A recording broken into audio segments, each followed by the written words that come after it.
Yasyaikanī Shvasitakalamathāvalambhya Jivanti loma vilajā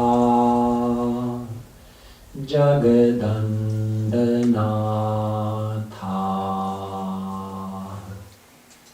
Vishnur Mahan Sa'iha Yasya Kala Vishesho Govindamadi Purusham Tamaham Bhajami.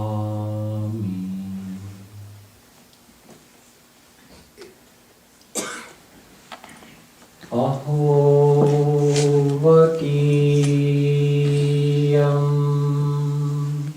stanakalakutam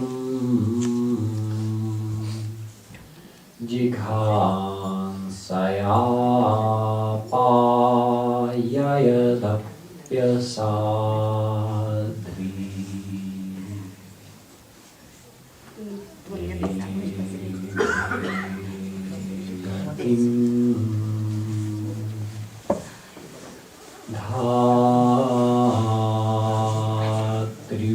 Dhatriuchitam tatonyam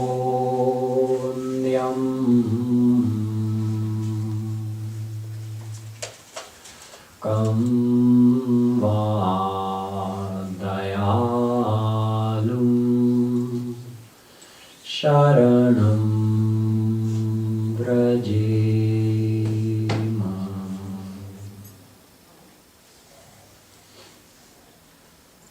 Aho chitram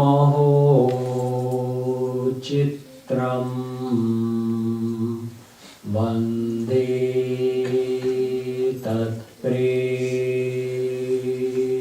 bandhanam yad baddham muktidam muktam Brahma Krida Bhrigi Kritam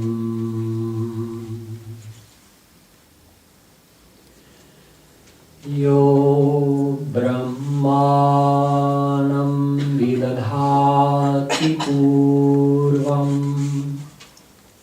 Yo Vai Vedanscha Prahinoti tasmai tagvamha devamatma buddhi prakasham mumukchurvai sharanamaham prapadye.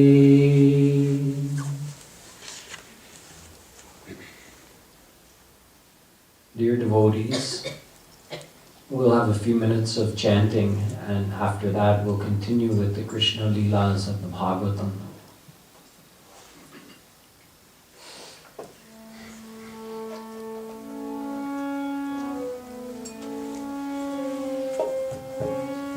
Radhe Radhe Radhe Radhe Radhe Radhe Radhe Radhe